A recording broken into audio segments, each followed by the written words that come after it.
Hi, Jennifer. Hi, and we are live. This is an hour with Robert J. Sawyer.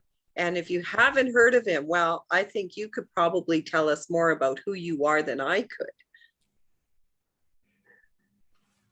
Well, I'm Robert J. Sawyer. I'm a Hugo, Nebula, and Aurora award-winning science fiction writer. My first novel came out in 1990. It's now 2021, so that's 31 years as a professional novelist. My first short story sold in 1980, so that's 41 years as a professional science fiction writer. I'm a member of the Order of Canada and the Order of Ontario, and make my living, and have indeed for decades, as a full-time professional science fiction writer. Wow, that's incredible. Well, I understand you have an entire presentation for us today, so I'm just going to let everyone know that we'll be doing Q&A at the end. So if you want to put your questions into Q&A or into chat, we will follow up at the end of Robert's presentation. Thank you so much, Jennifer. Thank you. It's delightful to be here at When Words Collide's 10th anniversary. I was in on the ground floor when Calgary's old science fiction convention Conversion fell apart. Randy McCharles and I and others were chatting about what can be done to continue to have a conference in this area. Randy certainly made the template and has done all the work, but I'm glad to have been involved even at the very beginning and still here at the 10th anniversary. So I'm going to talk a bit today about what I've learned in that 40 years as a short story writer, 30 years as a professional novelist. And to start off, I'm going to reference my most recent novel, The Oppenheimer Alternative, which came out just over a year ago on June, I forget what the date was, June 2nd, I think, of last year, of 2020. So it's been out for a year now, which is plenty of time to get a handle on how well it is done. And you know what? It's done fine. It's done fine. But it has not succeeded to the degree that I needed it to succeed. Now, why do I say that? Well, it took me 4 years to write the damn thing. 4 years to write this book. And the world of genre fiction publishing has changed over the decades that I've been in it. It used to be possible for a writer to take a significant amount of time to do a particular work and still find economic rewards that justified the investment of time. These days, readers expect their authors to be very prolific. They give up on the author instead of waiting in anticipation for the next, as I used to do, say, Larry Niven, one of my favorite authors in the 1970s, and still, by the way, a favorite author and a good friend of mine. But he would come up with a book every few years, and that could be a perfectly fine career. I don't think that's a viable model anymore. And part of the reason for that is the self-publishing revolution that's gone on here. It used to be that it was possible to make a decent living writing a science fiction novel every 2, 3, or 4 years. You get a big enough advance from publishers, you'd sell enough copies. The field was perhaps small enough that the pie of whatever money people had to spend discretionarily on their reading was not divided into such finely narrow little slices. And now that's changed. There's an enormous amount, a buffet, a vast array of material that people can read, much of it self-published. I'm not adverse to that. I'll talk about that in a minute. But the self-published authors have changed the field in a couple of significant ways. The first is that most self-published authors who are successful, Andy Weir and a couple of others are the exceptions. Andy just had, I think, his second significant novel come out, The Hail Mary Project. His first was many years ago, The Martian, but The Martian was such an outlier, such a huge success. Of course, made into a movie. It allowed him to coast on that book for, half a decade. Forgive the product placement, but there it is, Coke Zero. These days, a successful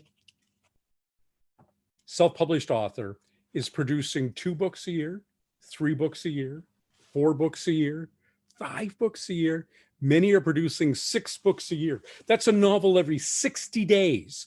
Now, technically, if you write 1,000 words a day for 60 days, 1,000 words is not much. It's about 3 manuscript pages in Times Roman 12 point on double spacing. You can have a novel in 60 days. Not much editing, no revision, no time to go out to beta readers. But you have a novel every 60 days and you have 6 of them a year and you've got a career going there. What that has, and I say that gives you a 60,000 word novel. 60,000 is a short novel today. When my first novel came out in 1990, it was in fact 60,000 words. You could sell a 60,000 worder to a commercial publisher. In my case, it was Warner Books. They're no longer extant. Questar science fiction imprint. Warner is now part of Hachette, one of their extant big 5 New York publishing conglomerates. You could sell a 60,000 worder, paperback original. These days, the typical length for a science fiction novel is 100 to 125,000 words. Well, if you talk 125,000, you're talking the equivalent of 2 of those books that I wrote back in 1990, or I wrote it in the late 80s, came out in 1990.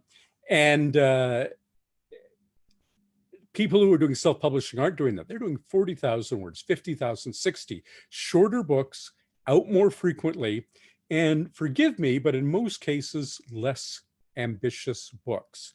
A book that you can actually conceptualize and write in a matter of weeks or at most a few months. Now, one of my very, very good friends, I won't name him out of propriety, although I will say he's been a guest at When Words Collide, but one of my very, very good friends said some years ago at a writing event that we were both at, he was on first and I was on second. He said, I can understand writers who write only 1 book a year. I just don't get what they do with the other 9 months. And my reply when I came on was, polish their awards. Because an ambitious book takes time, takes effort, and you will get ambitious books. And I'm happen to be sitting here in my living room workstation looking over at my trophy case with the 56 awards I've won as a writer, including, as I mentioned, the Hugo, the Nebula, John W. Campbell Memorial Award, the top science fiction awards in Japan, France, Spain, the United States, Canada. I've won a heck of a lot of awards, but that was for long project ambitious books. I managed a book a year, full-time work, a book a year for most of my career. I'm an older man now, I'm 61, and I've slowed down a bit. And I actually have enjoyed slowing down a bit because it's let me do more ambitious books. There's no doubt in my mind that the Oppenheimer Alternative right here is the most ambitious thing I've ever written. The second most ambitious thing I ever wrote, the immediately preceding book, which took 2.5 years, that was Quantum Night. Quantum Night was my last book for a big 5 publisher. In that particular case, it was Penguin Random House. Although I think when I sold the book, Penguin was still separate from Random House, but by the time I delivered it, that merger had happened and Penguin and Random House had come together. So instead of there being 6 big New York publishers, there are only 5. Eventually before, I suspect we'll be down to 1 within 15 years. They just keep gobbling each other up. Anyways, I did that book for Penguin Random House. And what irritated me about Quantum Night and my previous books, all 23, including Quantum Night, were for big 5 New York publishers. And in the early days, that was the only option. There was no way to get a book reliably into readers' hands except through a big 5 publisher who would get it well stocked, not just in bookstores, which certainly were important, but also in convenience stores, drugstores, airport kiosks, and even those checkout end caps that you would find in grocery stores. I was, delighted to go around in 1990 and see or get emails. Yes, we had email back then. We didn't have the web, but we had email from people saying they'd seen Golden Fleece or bought Golden Fleece at, their drugstore or at a corner store or spinner rack or something. All of that has disappeared. Yes, there's still those spinner racks. Yes, there's still paperbacks for sale at the checkout line, along with the National Enquirer and other things, Sudoku books, which also didn't exist in 1990. But the entire mass market of publishing is now dominated solely by the top 10, 20, or maybe 30 New York Times bestsellers. There's no room for a first-time novelist like me, I was at that time, to be inserted in those places. People go there expecting to find Stephen King or Scott Turow or you name your favorite. And there simply is no distribution for beginning authors anywhere except in bookstores, which means that your reader, I know many, many readers who never go into bookstores, never routinely used to go into bookstores. Bookstores were, you pick up your book when you're getting your groceries. You don't make a special trip. It's not like you're going out to buy a TV set and you have to make a special trip to buy it. You pick up a book anywhere. So the ability for a new author to get noticed has become a lot worse. But even for an established author, I'm an established, solid mid-list author. I've got a respectable following of readers that have given me the home that I live in and the livelihood that I've enjoyed, the lifestyle that I've grown accustomed to and don't want to give up. They've been very generous with me over the years, but I'm not, never have been, and never will be a New York Times bestselling author. In fact, of those science fiction writers and fantasy writers who are New York Times bestselling authors, most of them have that sobriquet attached to their name because they have done franchise fiction. They've written a Star Wars novel, which is the big sellers, Star Trek novels, which aren't quite as big sellers, but sell well, an X-Files novel, a Dune novel, which how my friend Kevin J. Anderson, who writes the new Dune novels, along with Frank Herbert's son. They do a terrific job with those books, but there's no question that the X-Files, Star Wars, and Dune books that Kevin has done have way outsold anything of the very fine, wonderful oeuvre of original works that Kevin has produced. That's the way it is. I made a decision, a conscious decision at the beginning of my career, not to do franchise fiction, not to write, even though, I don't know if you can see it here, I got right here. Here's a phaser from Star Trek, the original series.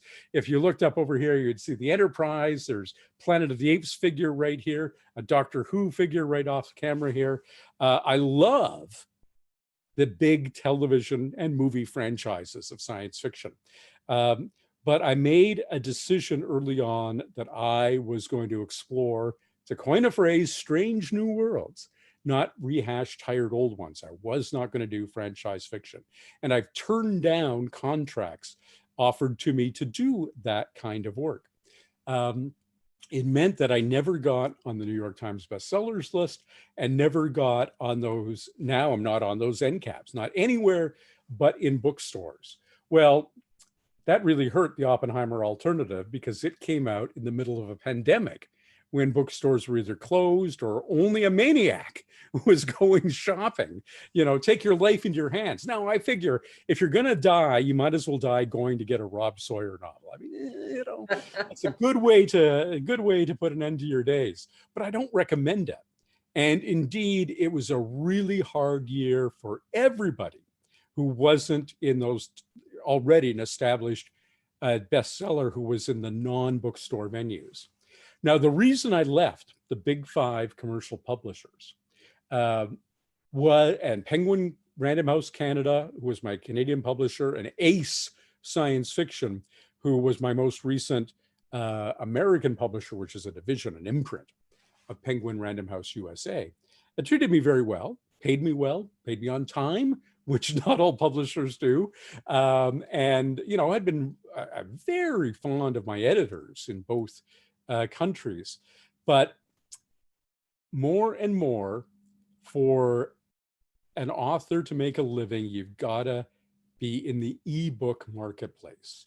Especially, I think the pandemic provided a particular boost to that. You could go and buy books on your device. I happen to be a big fan of Kobo devices, and I know Mark Leslie is, who used to be the independent publishing director with Kobo, and now is with Draft to Digital, a company that helps authors get their ebooks to market without any programming or design skill on the author's part, is also speaking at When Words Collide this weekend. But being able to go and browse and buy a book and have it instantly in a pandemic convinced, I think, a lot of holdouts that maybe e-reading was the way to go. Well, the problem is, it's a twofold problem. Years ago, a decade or more ago, publishers decided that they needed to revise their contracts so that they controlled electronic rights. It used to be the publisher had only the right to print in bound volumes and distribute to booksellers your work. You retained all other rights: film rights, television rights, audiobook rights, and rights yet to be invented, it would say. Anything that, hadn't occurred to even the most clever science fiction writer that became a way to exploit the printed word as we went down the pike would be retained by the author. Well, publishers decided over a decade ago, ebooks, say, it's got the word book right in the name. Maybe we should control that right too. And it became non-negotiable. You had to give print rights and electronic book rights to the publishers. Now, you ask any author, how much work do they do versus how much work their publisher does for their book? And any author will tell you, well, I did the lion's share. I do by far the most. I spent 4 years on Oppenheimer Alternative. And from the point I turned it in to the publisher to the point that it was out, it was about 9 months. I'll tell you about who I'm being published with now later. Nobody spent 4 years on that book. In fact, when I was with Tor, which is the largest American science fiction publisher, and I was with them for quite a few of my books. Most of my books, the single largest publisher I've had is Ace Science Fiction, Penguin Random House. The second biggest is Tor, which is a division of Macmillan, another one of the big five. David G. Hartwell, the late great David G. Hartwell, was my editor at Tor, Dr. Hartwell, PhD in English literature and in comparative medieval literature, actually. And he edited each year 24 books for Tor, one of which would be mine. I do about a book a year for David. 24 books a year for Tor. Well, you don't have to be a genius to know that if he takes 2 weeks vacation or 4 weeks vacation, that means that he's editing all of his contributions. The entire contribution to one of my books would be 10 business days. 10 business days to my year. So how should the publisher divide the spoils of ebooks? The publisher made a case that, for a hardcover, they deserved, 90% of the money should not go to the author. You only get 10% on a hardcover. 40% or 44% should go to the bookseller. Can't do business without him, and that's what he or she wants. And the rest, 50, 54%, 56%, will go to the publisher, out of which they would have the physical marketing, physical production costs, the transportation costs of shipping the book all over North America, the cost of doing the cover art, paying the editor's salary, all that kind of stuff. Well, maybe they made a case there, but for pushing the upload button and uploading an electronic version, how much did they deserve? And they said 3/4, 75% of everything that is generated by an ebook should go to the publisher, and 25% should go to the author. Now, 25%, if you buy Oppenheimer Alternative, which I think right now in Canada is $7, $6.99, $7 ebook. If you buy it for $7, I don't get 25% of 7, and the publisher doesn't get 75% of 7 because the distributor, Amazon, Kobo, Apple Books, Google Play, whoever it is who's distributing it, skims 30% off the top. Okay, they have a monopoly, these big distribution things. That's what they've settled on, 30%. So you get 70%, 70% of what's left over is split 75% and 25%. So the net is 17.5%. 25% of 70% is 17 and a half. So that's what I get. You buy an ebook for $7 and I get 17.5% of that. It doesn't quite seem fair to me. It didn't seem fair to me at all. It didn't seem fair to a lot of other authors, but publishers said, well, don't worry, it'll change over time. But they are sneaky SOBs because they put a poison pill in almost every contract they issued with authors. It sounded like a good thing for authors. It said, should at any time in X number of years from the issuing of this contract, 5 or 7 is what I typically saw, the industry standard rate, royalty rate for ebooks should go up. This contract will be retroactively revised. So that sounds good. Okay, all right, we'll sort out this thing. And most author groups, the Authors Guild in the States, the Writers Union of Canada in Canada, say the split should be even, 50-50. We're never going to get the publisher to give us more than half, but split it 50-50. Come on, be decent. Well, that poison pill says, oh, if we start renegotiating contracts, we have tens of thousands now that we'll have to start retroactively paying more on. So we're never going to do it.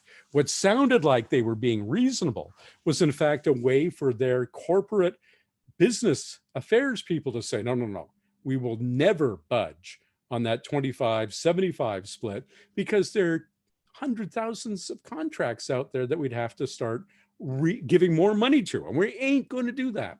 So we're stuck with that split probably forever, or at least as long as traditional publishing exists. It may not survive. It's survived obviously for an awfully long time, but it may not survive forever. I may speak more about that in a minute. So I decided that I would approach publishing the Oppenheimer alternative with a non-negotiable position. I go back to what it used to be, and the only rights you get as a print publisher are print publishing.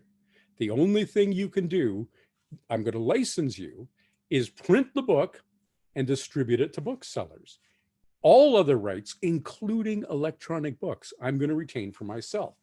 Well, not even Stephen King gets that from the Big Five. And I knew it was asking an awful lot, but I persevered.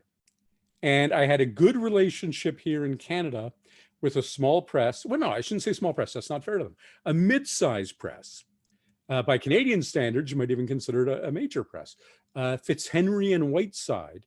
I used to edit their science fiction book line, Robert J. Sawyer books, including editing a wonderful novel called Rogue Harvest by Danita Maslan. Danita Maslankowski, her full name, but her pen name, Danita Maslan, who is been involved with When Words Collide since the very beginning.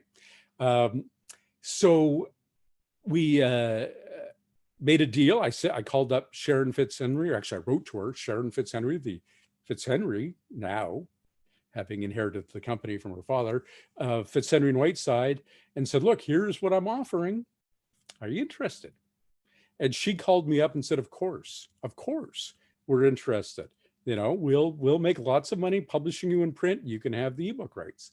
A little harder in the States, but there was a startup called KASIC. That's an acronym or concatenation of the initials of the family members of the publisher that had got the rights to a rediscovered Robert A. Heinlein novel called The Pursuit of the Pinkera. And they were looking to start a new science fiction imprint. And they wanted some big names. And I'm not, as I said, I'm not a New York Times bestseller, but within SF, Hugo Never, I'm a big name. They wanted some big names and they reached out to me and said, look, do you have a book? We kind of see on Facebook that maybe you're working on something. Do you have a book? And I said, well, yeah, I do. But, I don't want to give you the ebook rights. And they said, well, we got to build a list. We need names. Okay. So I managed a deal where I've kept the ebook rights at, again, it's not 100%, because there's that 30% skimmed off by Amazon or Kobo or whoever. But if you buy the Oppenheimer alternative for $7, I get 70% of $7, which I think is $4.90 if I do my math right. I'm not sure. Somebody will correct me in the comments. But almost $5 a book. I don't get $5 on a hardcover, right? Getting $5 on a paperback. And the readers respond to that. The readers understand that, okay, I'm spending $7, but 5 of that's going to Rob. I'm happy about that. I like his work. I support him. Some of them support me even more directly on Patreon. Robert J. Sawyer on Patreon. Please, if you're so inclined, go and have a look at the perks. I'm about to upload the first 4 chapters of my next novel. So, go join me on Patreon, where people can support authors directly. But this was my break from Big Five traditional New York publishing. Kasich in the States and Fitzhenry and Whiteside have no trouble. Fitzhenry and Whiteside's secondary business is being a distributor of books for other publishers. In fact, many years ago, they were Ace's distributor in Canada. So they're exemplary at getting books into bookstores and the chains. And in the States, Kasich had a distribution deal with Ingram, has a distribution deal with Ingram, which is the biggest bookstore distributor in the States. So my book is widely available in bookstores, but I'm controlling the lion's share of, I'm controlling all the ebook money, and that makes me very, very happy. But nonetheless, I wish the book had sold better. I got slaughtered by COVID. I'm hardly the only person who got slaughtered by COVID. And forgive me, that's a poor choice of words. There are an awful lot of people who literally got slaughtered. Get vaccinated, folks. Wear your mask, social distance. This is real serious shit. Be careful, and take care of the people around you and the complete strangers you don't know. Do them the courtesy of making sure you're not a disease vector for them. End of sermon. I had a book tour planned. Oppenheimer Alternative is about J. Robert Oppenheimer and the birth of the atomic bomb and the subsequent events.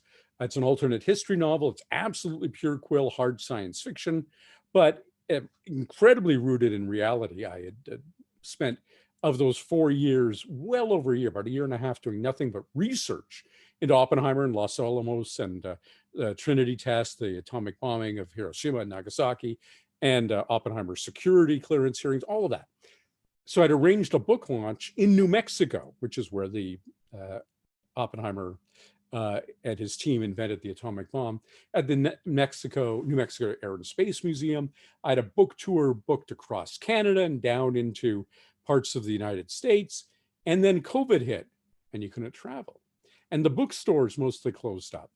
And what I learned was a 4-year book had to launch big if it was going to justify those 4 years.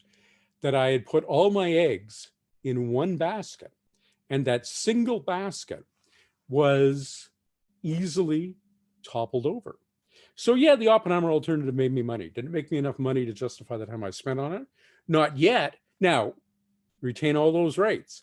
I just recently did a deal with a couple of very experienced screenwriters slash showrunners, or I should say teleplay writers, TV writers slash showrunners in Los Angeles, who are trying to develop a television series based on the Oppenheimer Alternative. They've got good credentials. Maybe something will happen with that. If it does, that's probably the only saving grace for the book at this point. It's not a complete pipe dream. As some of you know, I did have a TV series on ABC in the United States. We lasted 1 season, 22 episodes. The book was called Flash Forward, and Flash Forward, because it became a TV series, made a bestseller out of my novel, Flash Forward. Tor, my US publisher, made what I think was ultimately a strategic mistake, and we didn't hit the New York Times bestsellers list, even when we had a TV series on. They decided they would do 2 editions of Flash Forward when the TV series was on, tie-in editions with cover, from ABC and so forth. They did a mass market edition, and they did a larger format trade paperback edition. The mass market, to try and get into those spinner racks in drugstores and so forth. and the trade paperback mostly for Barnes and Noble, and back then Borders still existed, the big superstore bookstore chains in the States.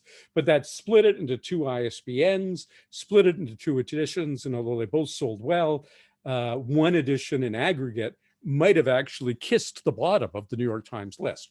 That didn't happen. Oh well. Anyways, if a TV series happens, the Oppenheimer Alternative will get another kick at the can.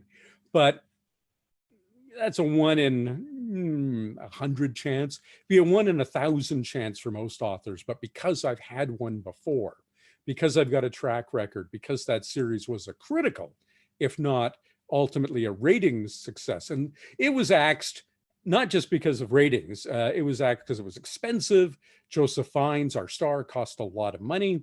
It was axed because the head of ABC at the time did not really like science fiction, and he had 2 SF shows on his slate to return.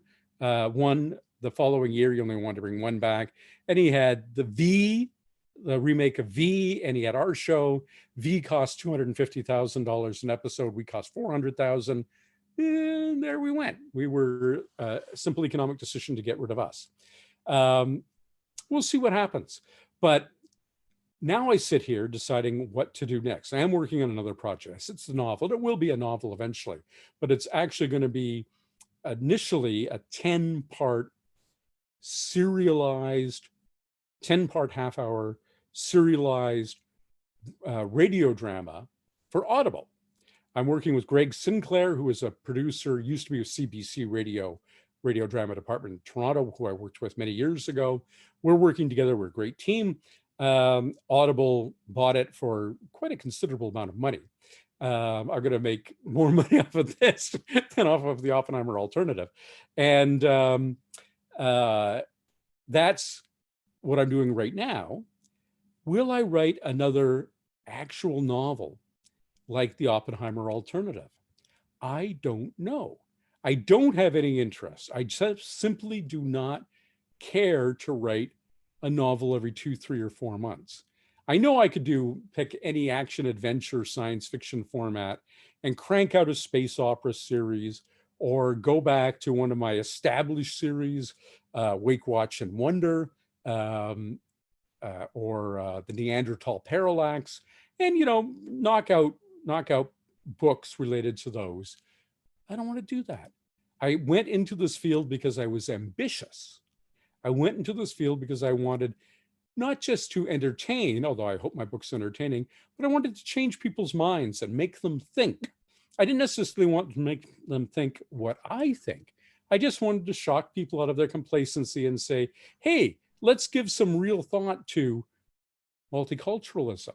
And my books, were hugely multicultural. You, Jennifer, and I met in 1996, the weekend that I won the Aurora Award at Conversion, the old SF convention in Calgary, for The Terminal Experiment, which is also my novel that won the Nebula Award.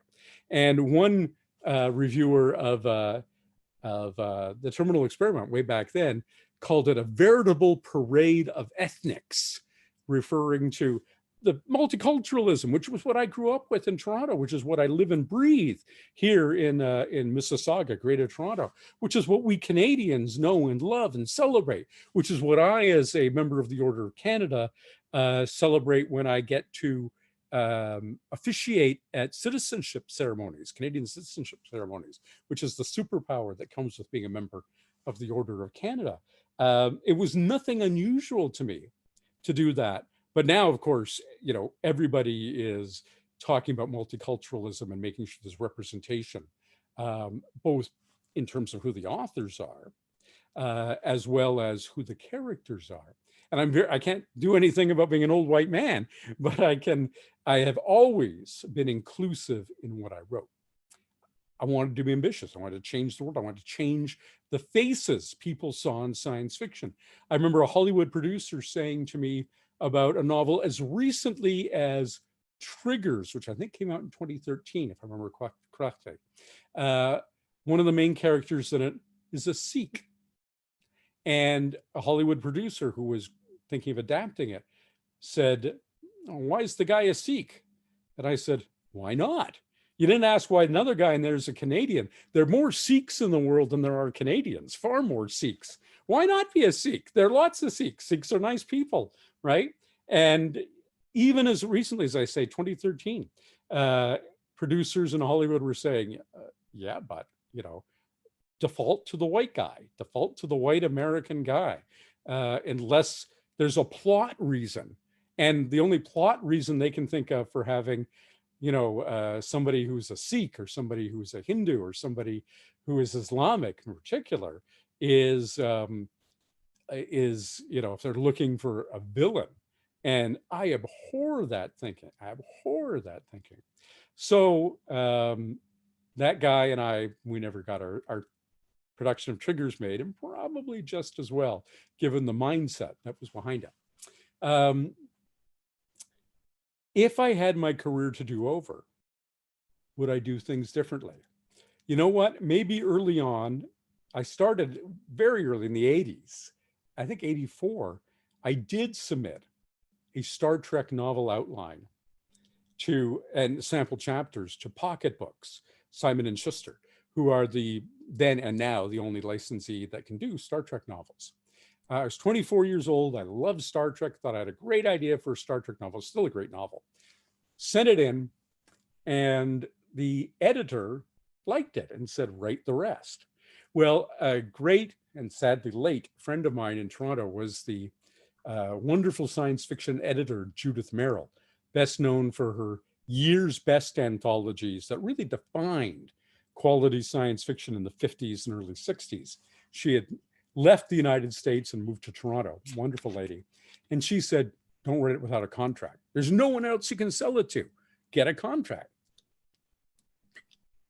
Here I am, no agent, I'm 24. But I wrote to them, wrote to the editor and said, well, you know, you're the only market for this.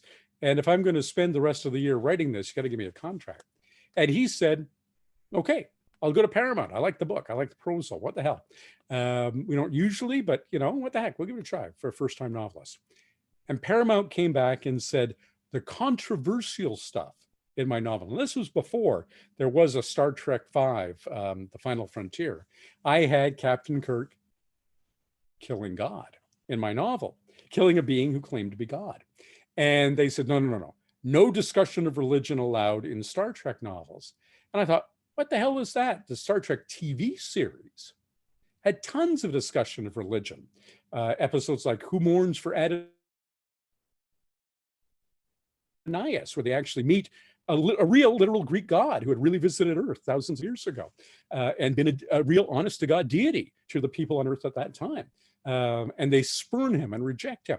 You know, they talked about religion all the time in Star Trek. They said, what is this? Star Trek is supposed to be controversial. Said, well, this is Star Trek merchandising, Star Trek product.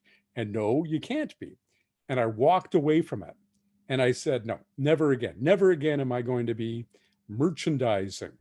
Now, if I could write for actual Star Trek, I look out this window right here, Jennifer, and I can almost see the sound stages. They're just about 10 kilometers that way, where they make Star Trek Strange New Worlds. The latest Star Trek series, the one starring Anson Mount as Captain Christopher Pike, the predecessor to James T. Kirk as captain of the USS Enterprise. Boy, I would give anything to have been able to write for that. COVID killed me in another way. I have a very good agent in Los Angeles, at Gersh, one of the big talent agencies, one of the big agencies in LA. And my agent had said to me, I was going to go down to LA last spring, by which I mean